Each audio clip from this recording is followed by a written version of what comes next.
सभी मित्रों को प्रणिपात। आज का हमारा शीर्षक है ड्रेसिंग सेंस। उचित परिधान। अपने लिए सही कपड़ों का आकर्षक तरीके से चुनाव करना ड्रेसिंग सेंस है। यह किसी व्यक्ति की पर्सनालिटी का अहम हिस्सा होता है जिससे लोग उसके व्यक्तित्व का अंदाज़ा लगाते हैं। इससे आत्मविश्वास बढ़ता है, वह दूसरों पर सकारात्मक प्रभाव डाल सकते हैं। उचित ड्रेसिंग सेंस मूड को अच्छा कर देता है। अक्सर लोग कपड़ों के माध्यम से पहली बार में ही अन्य व्यक्तियों के बारे में अनुमान लगा लेते हैं। किसी व्यक्ति द्वारा पहने जाने वाले कपड़े न सिर्फ शरीर को ढकने का काम करते हैं, बल्कि उसके व्यक्तित्व, व्यवसाय स्तर के साथ साथ चरित्र, व्यवहार, आत्मविश्वास भी दर्शाते हैं। वेशभूषा, राजा, रंक, अमीर, गरीब, पढ़ा लिखा, अनपढ़, शहरी, देहाती, सभ्य, असभ्य, मालिक, नौकर, अधिकारी, कर्मचारी, नौकरी पेशा, कामगार, स्त्री, पुरुष आदि का एहसास कराते हैं।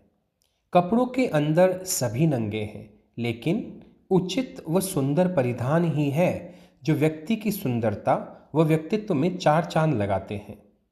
नए कपड़े सिलवाना, रेडीमेड खरीदना, पहनना अलग बात है, तत्पश्चात रख रखाव अलग। जीवन में कपड़ों की तरह किसी भी चीज़ के क्रय, बनाने, बनवाने, किंतु बात के मेंटेनेंस में काफ़ी अंतर है। बहुत बार कपड़े सस्ते, सादे या तड़क भड़क वाले नहीं होते, लेकिन उन्हें पहनने का सलीका, प्रेस, उठते बैठते, काम करते समय सफाई व गंदगी का ध्यान व्यक्तित्व को खास बना देते हैं।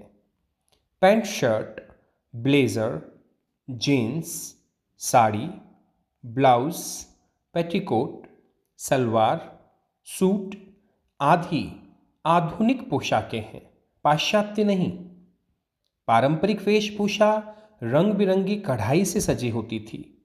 महिलाओं के लिए घाघरा, चोली, चुनरी, लहरिया, ओढ़नी, दुकुल जैसे परिधान एवं पुरुषों के लिए धोती, अंगरखा, पायजामा, बंद गला, पगड़ी व मुसलमानों में बुर्खा, अचकन आदि थे।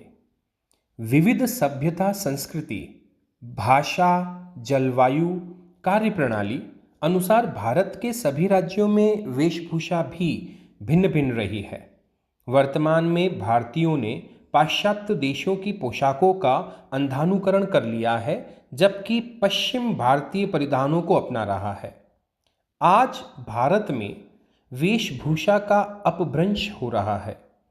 अधिकांश लोगों में ड्रेसिंग सेंस कम हो रहा है। नारी के बदन से कपड़े कम हो रहे हैं, जिसे फैशन का नाम दिया जा रहा है। बेहतर ड्रेसिंग सेंस। मौके के हिसाब से कपड़े पहनना, शरीर के प्रकार, ठिगना, लंबा, पतला, मोटा, गोरा, काला अनुसार कपड़े पहनना, फिटिंग वाले कपड़े न ज़्यादा टाइट न ढीले, ब्राइट कलर या इंग्लिश कलर के कपड़े चुनना, फुटवेयर साफ रखना, शूज़, सैंडल, चप्पल परिधान के रंग एवं मौसम अनुकूल पहनना, घड़ी एवं बेल्ट जैसी एक्सेसरीज रखना, ऑल ब्लैक लुक से बचना। सफ़ेद रंग रंगों का राजा माना जाता है, जो हर रंग की त्वचा वाले को सूट करता है। शीशे में अपने शरीर का मूल्यांकन करने के बाद उचित कपड़ों का चुनाव करना ठीक है। सामान्य तौर पर प्लस साइज के ठिगने व्यक्तियों को धारीदार पोशाक न पहनकर खड़ीधारी के वस्त्रों का चुनाव करना चाहिए। लंबे व्यक्तियों को आड़ीधारी के कपड़े उपयुक्त लगते हैं। प्लस साइज वालों को गहरा रंग चुनना चाहिए, क्योंकि किसी व्यक्ति का आकर्षण इस बात पर निर्भर करता है कि वह ऑप्टिक ब्रह्म का कितना अच्छा उपयोग करता है।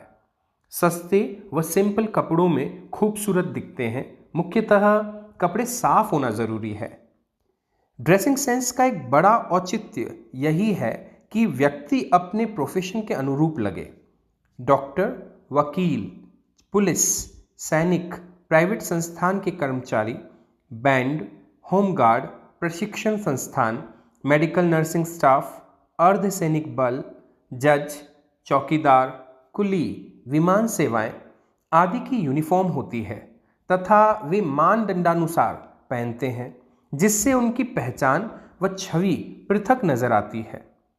कुछ संस्थानों की वर्दी नियत होती है, लेकिन उनमें बहुत कम पालन होता है। उनके विभाग अध्यक्ष, कार्यालयाध्यक्ष की जागरूकता की कमी से कार्मिक बेपरवाह रहते हैं, जिससे उनमें फितूर बना रहता है। यथा पोस्ट ऑफिस, रोडवेज कार्मिक, सरकारी अध्यापक, ऑफिस के बाबू, चतुर्थ श्रेणी कर्मचारी आदि। सरकार ने जिन कार्मिकों की कोई वर्दी निश्चित नहीं की, वे कैसे भी कपड़े पहन सकते हैं, लेकिन वे कार्यस्थल पर कार्य, पद व गरिमामय हो, यथा टीचर, कॉलेज विद्यार्थी, मंत्रालय कर्मचारी, बैंक बाबू, इंजीनियर आदि।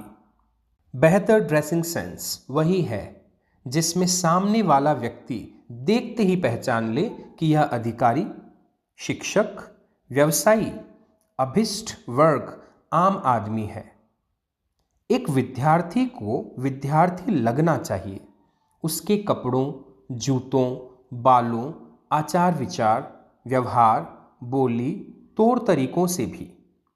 ड्रेस स्वयं को अच्छी लगे, किंतु देखने वालों को भी लगनी चाहिए। हमें कई बार खुद को सीट बदलकर सामने वाले की नज़र से भी देखना चाहिए। यदि हमें दूसरों का ड्रेसिंग सेंस अच्छा नहीं लग रहा है, तो यही बात अपने पर भी लागू होती है। स्वयं को आईने में ठीक से देखना, अंतरंग मित्रों, पति पत्नी से भी पूछ लेना चाहिए। कभी कभार बेटी बेटे की भी सुन लेनी चाहिए। कहीं ऐसा तो नहीं कि स्वयं को बड़ा सुपरमैन समझ रहे हैं, लेकिन वास्तव में लगते कार्टून, जोकर या छैला बाबू की तरह। ऑफिस की महिला कार्मिक या लेडी टीचर हो, परंतु कहीं ऐसा तो नहीं कि वे हैं कुछ और, लेकिन वेशभूषा के कारण लगती कुछ और हों। पुरुष महिला के ड्रेसिंग सेंस के बारे में अपने पराये मिलने वाले सभी सोचते हैं, लेकिन कहने को टाल देते हैं। वे इसे लेट गो कर देते हैं। फैशन की दौड़ में कहीं अंधे तो नहीं हो गए हैं, या फिर मन में भी ऐसे ही हैं। यदि अंतर मन में जैसे हैं और वैसे ही बाहर दिखना चाह रहे हैं और दिख भी रहे हैं, तो ड्रेसिंग सेंस ठीक है। लेकिन अंदर से अलग, किंतु बाहर अलग दिख रहे हैं तथा अन्य को व्यक्तित्व से दिख भी भिन्न रहा है, तो यह ड्रेसिंग सेंस के साथ उनके व्यक्तित्व का फरेब एवं दोगलापन होगा। फिल्मों में हीरो व विलन दोनों व्यक्तिगत जीवन में अच्छे इंसान होते हैं, लेकिन फिल्म में अभिनय अनुसार ड्रेसिंग सेंस, बोली, भाव पूर्णतया बदलते हैं। जब कल्पित कहानी में किरदार अपने रोल अनुसार आमूल चूक परिवर्तन कर लेते हैं, तो वास्तविक जीवन में अपना बेहतरीन प्रदर्शन क्यों न करें। हम बोलते अच्छे, अच्छी सोच रखने वाले, अच्छा करने वाले व सर्वत्र अच्छा देखने वाले हैं, तो ऐसे बने, दिखे भी। यदि अच्छे नहीं हैं तो बात अलग। ड्रेसिंग सेंस में अमूमन देखा गया है कि जिनकी त्वचा का रंग हल्का काला या गहरा है, वे डार्क कलर के कपड़े चूज करते हैं, जो उनके सांवलेपन को बढ़ा देता है, जबकि गोरे लोग धवल वस्त्र चुनते हैं। बेहतर ड्रेसिंग सेंस अनुसार सांवले व्यक्ति कॉन्ट्रास्ट, लाइट या इंग्लिश कलर के कपड़े पहने तो लुक आकर्षक हो सकता है। अनेक विवाहित महिलाओं को पायजेब बिछुड़ी पहनना बर्डन लगता है, लेकिन ये उचित परिधान के साथ नारी सौंदर्य बढ़ाते हैं। इसी तरह बाल यदि पोनीटेल या स्ट्रेट हैं तो ठीक, अन्यथा खुले बालों के बजाय चोटी अधिक अच्छी लगेगी।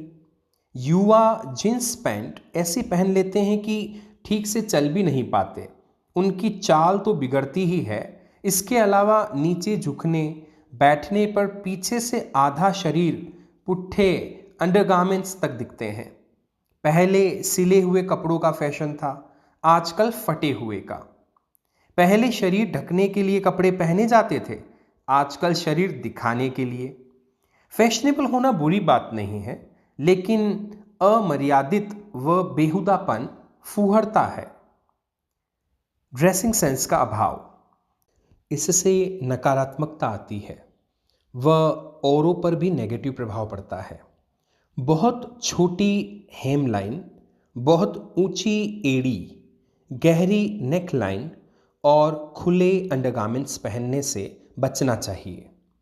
पैर की उंगलियां दिखाने जा रहे हैं तो यह सुनिश्चित करें कि वे अच्छी तरह तैयार हो। सहायक वस्तुएं पहनावे की शोभा बढ़ाने के लिए होती है, ना कि उस पर हावी होने के लिए। गंदे कपड़ों से सामने वाले पर बहुत बुरा इंप्रेशन पड़ता है। कपड़ों से पसीने, गंदगी आदि की बदबू आना बुरा प्रभाव छोड़ती हैं। आप गुंडे, बदमाश, चोर उचक्के, लफंगे नहीं हैं, तो ऐसे विभत्स कपड़े क्यों पहनने जिससे आपके प्रति इंप्रेशन गलत हो। बहुत से स्त्री पुरुष ऐसे कपड़े पहनते हैं जिनमें उनके लगभग शरीर नजर आते हैं। क्या वास्तव में वे चाहते हैं कि अन्य उन्हें गलत नजर से देखें? यदि स्वयं को कुलीन, शालीन, चरित्रवान समझते हैं तो वे वैसे दिखें भी।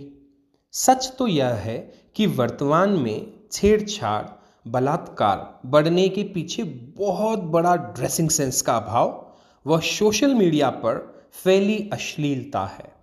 स्वयं को बेहतर, beautiful, bright, smart, advance, modern दिखाने के फेर में लोग अपना वह रूप दिखा देते हैं जो कि वे दिखाना नहीं चाहते, और यही उनकी परेशानी का सबब है। आप अपनी मनपसंद अच्छी फिटिंग, शालीन कपड़े तहजीब से पहनने पर आपकी सुंदरता में चार चांद लग जाते हैं तथा लोग भी आपकी तारीफ करते हैं। कई बार ऐसा लगता है कि कपड़े आपने नहीं, आपको कपड़ों ने पहन रखा हो। अतः समय, स्थान, स्थिति, व्यवसाय, व्यक्तित्व, कृतित्व, चरित्र और सभ्यता, संस्कृति, आचार विचार के अनुसार वस्त्र धारण करना शोभा है, इतर नहीं। खूबसूरत दिखने वाला हर एक खूबसूरत नहीं होता तथा बदसूरत दिखने वाला बदसूरत नहीं। जब हम किसी से पहली बार मिलते हैं तो उसके कपड़े, चेहरे एवं बाहरी आवरण को देखकर उसके बारे में धारणा बनाते हैं, उससे व्यवहार करते उसका स्वागत करते हैं, लेकिन बाद में उसकी ज्ञान, बातचीत, व्यवहार एवं कृतित्व अनुसार उससे विदाई लेते हैं। धन्यवाद। Please subscribe our channel and stay tuned for more updates.